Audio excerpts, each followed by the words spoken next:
बिस्मिल्लाहिर्रहमानिर्रहीम। अस्सलाम वालेकुम दोस्तों, मैं हूं मोहम्मद सलीम और आप देख रहे हैं हमारे YouTube channel Tech with Urdu की एक और न्यू वीडियो। दोस्तों उम्मीद करता हूं आप बिल्कुल ठीक होंगे। दोस्तों आज की वीडियो में मैं आपको समुद्री तूफान कय्यार के बारे में एक न्यू अपडेट से आगाह करूंगा। अगर आप भी मज़ीद जानना चाहते हैं समुद्री तूफान क्यार के बारे में कि ये न्यू अपडेट क्या है तो आप इस वीडियो को आखिर तक देखें।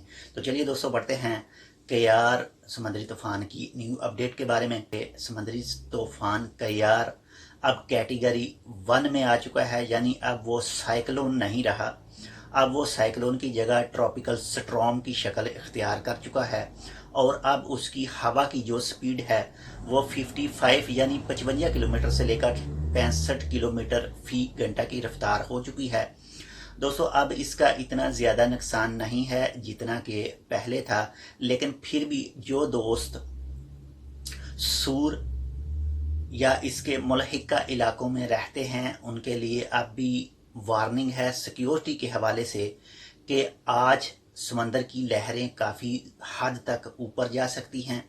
समंदर की लहरें जा सकती हैं, इसके अलावा बारिश हो सकती है और वादियों में फ्लड वगैरह आ सकता है, यानी वादियों में पानी का बहाव ज़्यादा तेज़ आ सकता है। इसलिए आपसे गुजारिश है कि आप समंदर की तरफ मत जाएं, या आपके पास अगर वादी कोई बह रही है, वादी में पानी है तो आप उस वादी के करीब मत जाएं, या उस वादी अगर आप एक ड्राइवर हैं तो आप वादी क्रॉसिंग करने के टाइम एहतियात करें। बेहतर यही है कि अगर वादी में जो पुल लगे हैं डेंजरस यानी जो पानी की लिमिट दिखाते हैं, अगर उस पुल पर जो रेड कलर का निशान है अगर उसके बराबर पानी है तो आप वादी क्रॉस मत करें।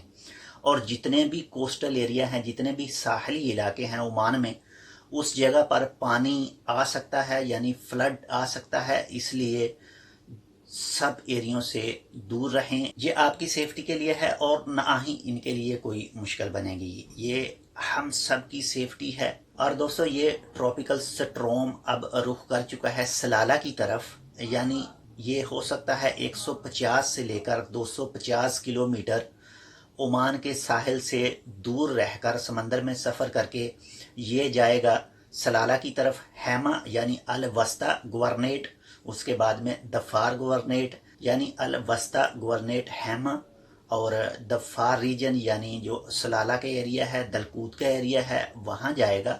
यानी ये सलाला क्रॉस करके बाद में यमन का जो समंदरी इलाका है वहाँ पर जाकर ख़त्म हो जाएगा।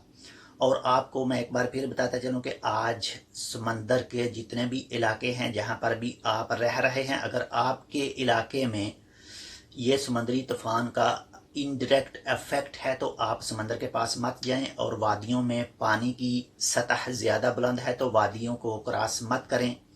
और दोस्तों इसी समुद्री तूफान क्यार की वजह से इसी समंदरी तूफान क्यार की वजह से रसल हद में बहुत सारे कछुए निकलकर हज़ारों की तादाद में बाहर किसी दूसरी सेफ जगह पर जा रहे हैं। यहाँ पर ये आप वीडियो में देख सकते हैं कि काफ़ी ज़्यादा कछुए हैं जो इस समंदरी तूफान की वजह से किसी दूसरी जगह पर मुंतकिल हो रहे हैं। और दोस्तों इंशाल्लाह अल्लाह से दुआ करें कि ये समंदर के अंदर ही ख़त्म हो जाए। इस वक्त भी वो तकरीबन 200-250 किलोमीटर दूर ही है ओमान के कोस्ट लाइन से, और इंशाल्लाह उम्मीद है कि इतना ही दूर रहकर वो सलाला भी क्रॉस कर जाएगा, यानी इसका कोई भी इफेक्ट सलाला के ऊपर नहीं पड़ेगा। डायरेक्ट इनडायरेक्ट इफेक्ट पड़ेगा, यानी बारिश वगैरह या तेज़ हवा वगैरह आ सकती है। और दोस्तों इसके बाद जो दूसरा आने वाला अलमहा समंदरी तूफान है उसके बारे में भी इंशाल्लाह मैं आपको अपडेट करता रहूँगा कि उसके क्या सूरत हाल है। फ़िलहाल तो अलमहा अभी ओमान से बहुत दूर है, लेकिन जैसे ही वो करीब आएगा या उसका कोई ख़तरा होगा तो उसके बारे में भी मैं आपको ज़रूर अपडेट करूँगा। जी तो दोस्तों आप अपनी हिफाजत खुद करें, अपनी सेफ्टी खुद करें, समंदर के पास मत जाएं, वादियों के पास मत जाएं।